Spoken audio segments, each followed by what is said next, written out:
In the last hour of Boardwalk Empire, Nucky Thompson walks the boards one final time, and a young man he once helped raise puts 3 bullets into his chest. The camera holds on him as he goes down on the same boardwalk he ruled, 2 federal agents standing a few feet away, close enough to catch him and choosing not to. That is how the most famous version of this man dies. On his feet, in public, paying in blood for everything he took. Millions of people watched it happen the night that finale aired in October of 2014. It is a good ending. It is a satisfying ending. It is also completely invented. The real man behind Nucky Thompson was named Nucky Johnson, and Nucky Johnson was never shot. Not once. Not on the boardwalk, not in a back room, not by a rival, and not by a protege. He lived to be 85 years old, and he died in a bed. The men who finally brought him down never fired a weapon.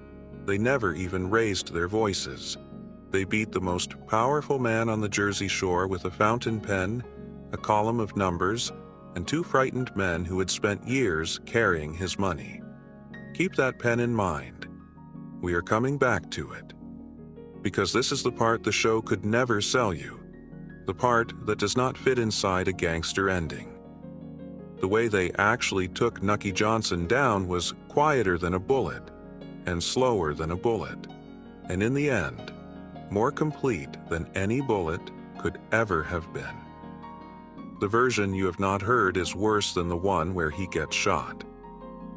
15 years before a federal courtroom in Camden would strip away everything he owned, Nucky Johnson was already the most powerful figure on the entire Jersey Shore, and most of the country had never heard his name. That was by design. Power that announces itself gets challenged. Power that runs a whole city through the man who counts the county's money does not have to. Start with the body, because the movie gets even this wrong. The show gave us a small, sharp, bird-like man in a good suit.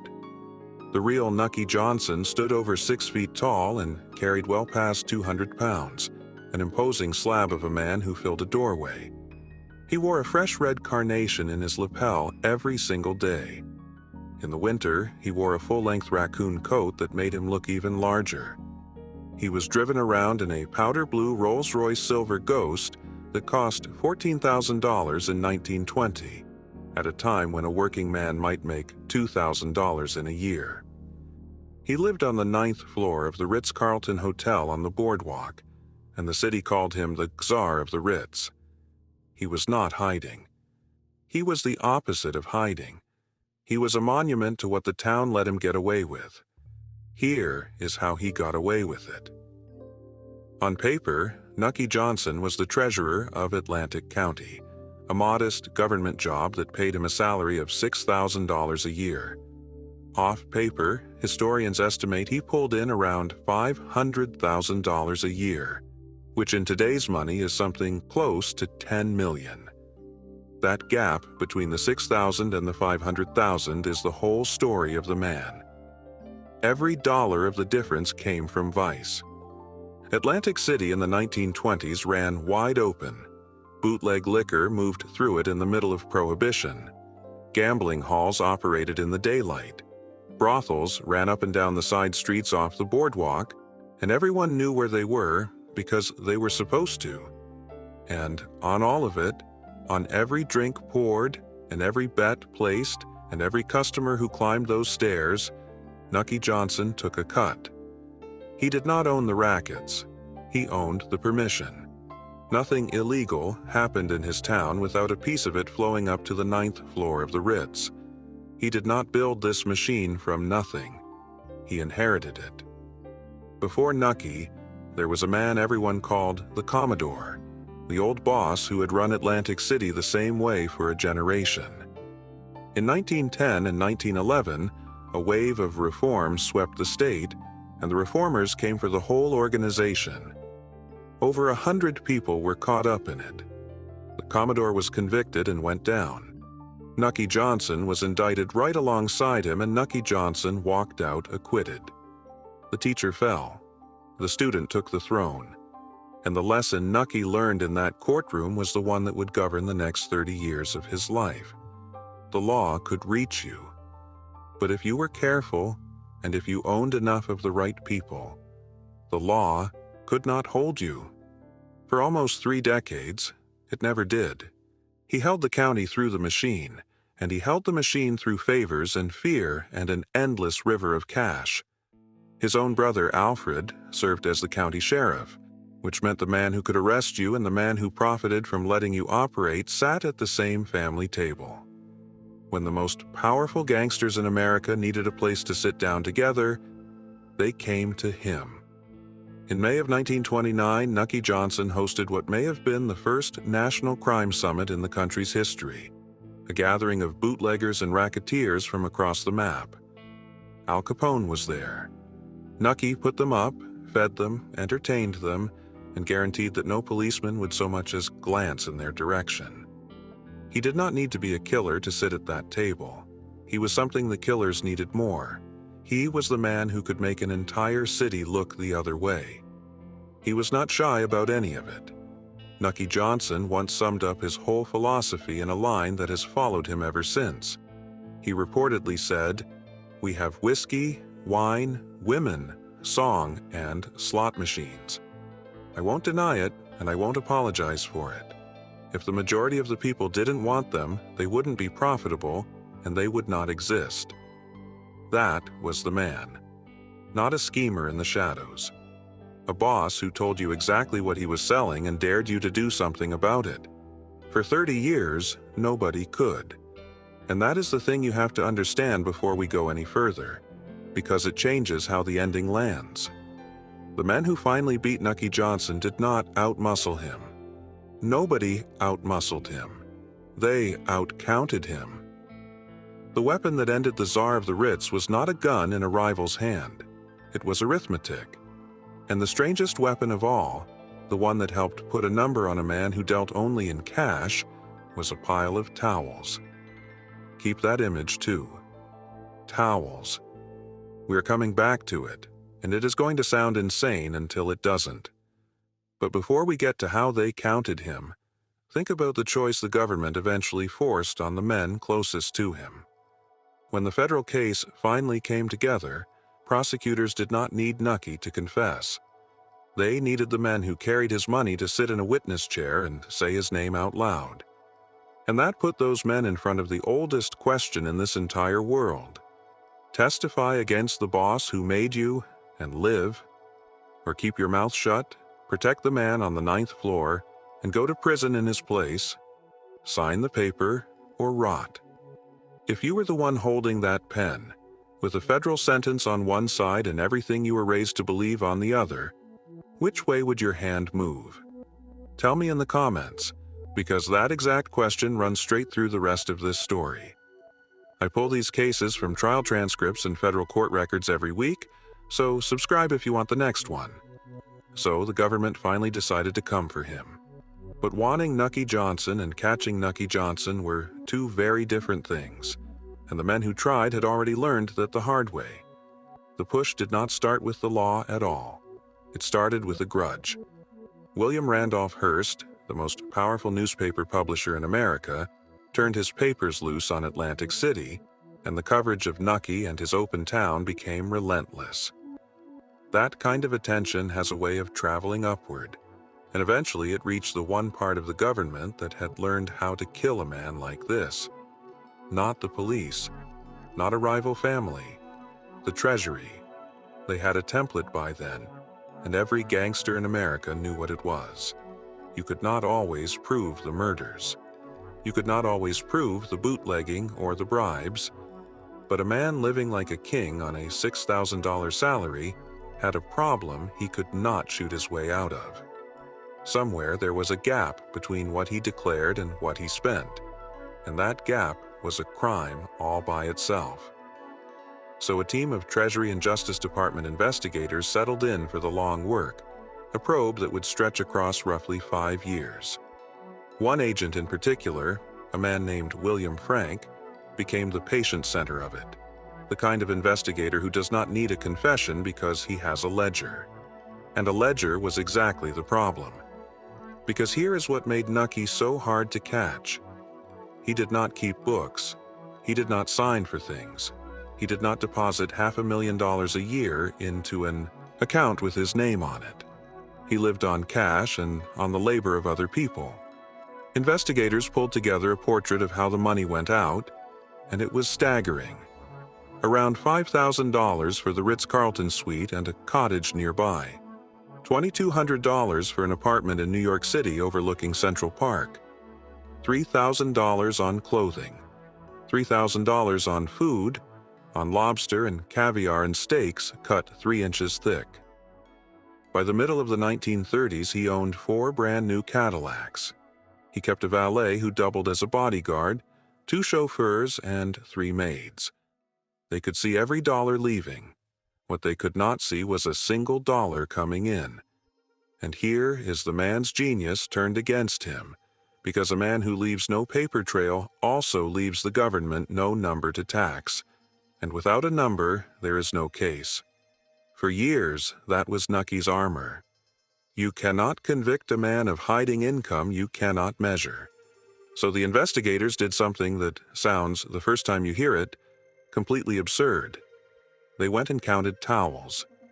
The historian Thomas Reppetto laid this out in his book on the American Mafia, and it is one of the strangest pieces of detective work in the whole era. Nucky's cut of the brothels was cash, invisible, unrecorded. But a brothel is a business, and a business has patterns. Every customer who came through the door used a towel. So Treasury agents worked out roughly how many towels the houses went through, and from the towels they worked backward to the number of customers, and from the number of customers they worked backward to the volume of money, and from the money they worked out the share that had to be climbing the stairs to the 9th floor of the Ritz. They could not follow the cash. So they counted the laundry instead, and let the laundry tell them what the cash refused to. Think about that for a second. The most powerful man on the Jersey Shore, a man who hosted Al Capone, and part of what finally pinned a dollar figure to him was a stack of dirty towels in a wash house. Now understand what that towel count was and what it was not. It was how they built a picture of the money. It was not, by itself, the thing they convicted him on. To put Nucky Johnson in a courtroom, the government needed a live human being to sit in a chair, point at him, and describe the cash going into his hands. And that is where the 2 men come in. Here is what actually happened, and it is not my phrasing. It is the Supreme Court of the United States. In its own written opinion on the case, the court laid out the machinery in a single sentence. 2 men, one named Weloff and one named Towhey, acting in turns, delivered to Nucky Johnson on behalf of the Numbers Syndicate. $1,200 a week from July of 1935 to November of 1937. That is the whole racket in one line. 2 bagmen, $1,200 a week. More than 2 years of it, carried by hand, up to the boss. These were the men who knew. Not from rumor, not from a wiretap. They knew because they were the ones who counted it out and handed it over. And when the federal government came calling, one of them talked. Ralph Weloff took the witness stand for the prosecution. He described the arrangement from the inside, how the numbers operators each paid a set amount every week into a common fund, and how that fund made its way to Nucky. This is the detail the show could never give you, because the show gave you a boss who dies protecting his world. The real story is colder. The real story is that the empire was brought down in part by the very hands that had fed it, by a man who had carried the money and then, faced with a prison cell of his own, described every trip. But not every hand moved the same way, and this is where it gets complicated. There was a third courier, a man named Jack Southern, who took over the deliveries around November of 1937, when the first 2 stepped back. Southern was called to testify too. and Southern told a different story. He said the money he carried went not to Nucky Johnson but to a police inspector named Ferretti, a man who by the time of the trial was conveniently dead and could not say otherwise. That was the story the public heard from that particular witness. The grand jury and then the trial jury heard the fuller version stacked around it, and they did not buy the detour. But it tells you something about how these men splintered under the weight of the choice. One carried the money and gave up the boss. Another carried the money and pointed it at a dead man instead. Same racket, same cash, two entirely different answers to the same question, decided by nothing more than what each man thought would save his own skin. And through all of it, one thing never happened. Nucky Johnson never opened his own mouth. He never traded a name to save himself. He never gave the government the one thing it wanted most, which was the boss turning on everyone above and beside him, the whole ledger of that 1929 room and every arrangement he had ever brokered. He had 30 years of secrets and every incentive in the world to spend them. He spent none. Whether that was the last discipline of a man who had lived by a code, or simply the calculation of a man who knew that talking would only get him killed faster, is a question you can argue either way. Either way, he sat there and he took it. The indictment came down on May 10, 1939. The charge was income tax evasion, and the sum the government put on the hidden money was around $125,000. Hold those two numbers next to each other, because the distance between them is almost funny. Investigators believed the man had pulled roughly $500,000 a year at his peak. In the end, they convicted him over $125,000 in unreported income across a few years. They could not tax the empire. They could only tax the part they could prove. That is what the Towels and the Bagmen bought them. Not the whole crime. Just enough of it to hold. Enough was enough. In July of 1941, Nucky Johnson walked into a federal courthouse in Camden, New Jersey to stand trial. The same walk his old teacher, the Commodore, had made 30 years before. He brought one of the best defense lawyers money could still buy. He had beaten a courtroom once, back when he was young and the machine was whole. He seemed to believe he could do it again. He could not. The world had changed around him, and the discipline that had built his empire had finally become the thing that buried it. All those years of leaving no paper, of trusting the cash and the loyalty of the men who carried it, meant that when a few of those men finally sat in a witness chair, there was nothing to fall back on. No clean record to hide behind. Just their word against his silence, and the government's slow arithmetic filling in the rest. The verdict came on July 25, 1941. Guilty. Not on everything.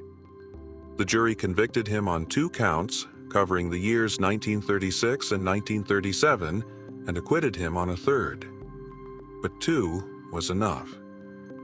The day before he was sentenced, in a gesture that is either the most romantic or the most defiant thing in this entire story, Nucky Johnson married a former showgirl named Flossie Osbeck, a woman 25 years younger than he was.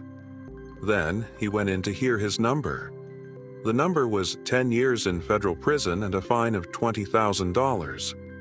On August 1, 1941, the Khazar of the Ritz stopped being the Khazar of anything.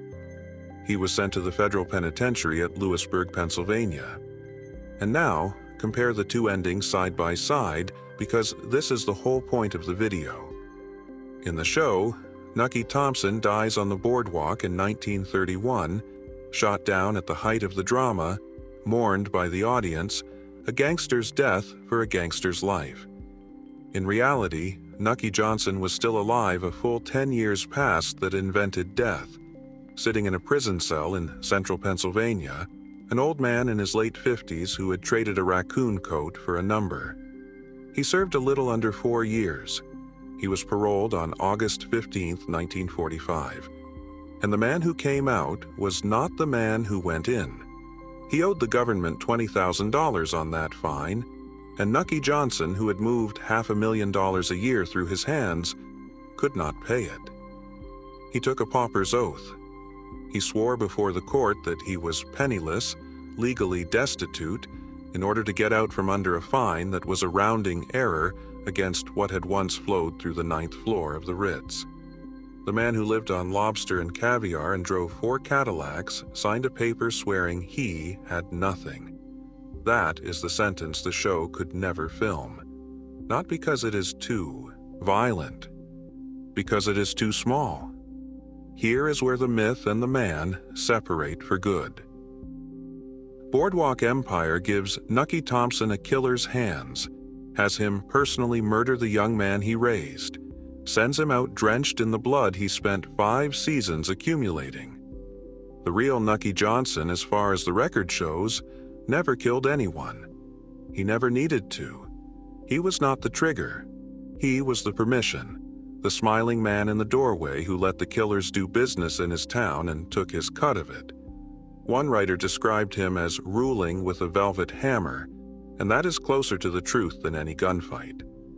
The horror of the real man is not that he was a monster with a gun. It is that he was a public official with a carnation, and the entire machinery of a legitimate county bent around his appetite for 30 years, and it took a stack of towels and 2 frightened bagmen to finally stop it. So what happened to him after? He came home to Atlantic City. The kingdom was gone, handed off in his absence to a successor named Frank Farley, whom Nucky went on to support, still working the levers he could still reach.